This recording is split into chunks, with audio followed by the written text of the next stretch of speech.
Before I get on to that, just go have a whinge. We had 161 questions on notice.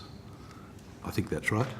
And the report date was, I think, the 4th of December.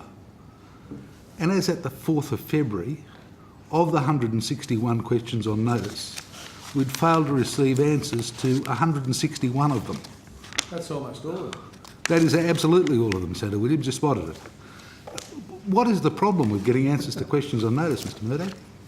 I think on this occasion, from recollection, of the 161, some 140 or so were with the Minister and his office before the due date. There were a number which were running. So that's December? That's right. 140 odd of the 160 questions were with the Minister by the due date in December, and we get them last Thursday. Senator, there was still a number which we took some time to complete across the number board. being the difference between 161 and 140 odd. That's correct. That would give you a pass mark. You know, if you were late on 20, I wouldn't be raising it. You'd be late on 161.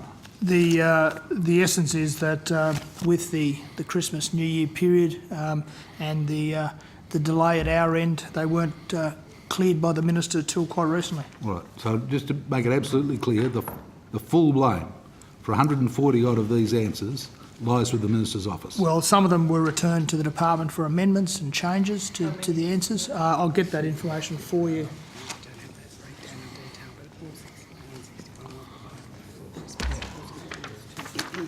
I'm reminded that all 161 were provided prior to Christmas to the Minister's offices. Then there were 49 responses returned in 12th of January for changes with comments. And then some further 78 were later returned with comments. And so the final package was not signed off until lodgement on the 4th of February.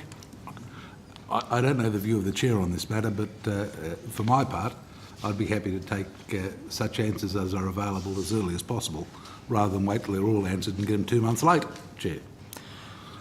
Seems the Chair nodded, so I think he agrees with me. Anyway, leaving that aside. We do make every effort, Senator. I do apologise. I think it's just been the circumstances of the timing of the year and the availability of the Minister and his office to look at these, and delays on our part in getting them to the Minister as well. Normally we do work very hard to make sure we're there with the committee, but obviously there is a clearance process which has to be gone through. Mr Bullock, you did say that 140 were with the Minister's office prior to the date of return of the 5th of December, is that right?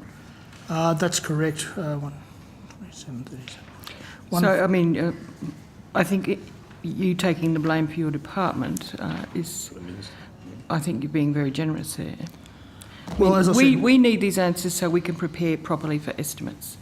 And there is no point putting questions on notice. I'm now not being angry with your department as much as I am furious with the Minister's office, that they would sit on those answers for 2 months in the knowledge that that would then delay our preparation for estimates.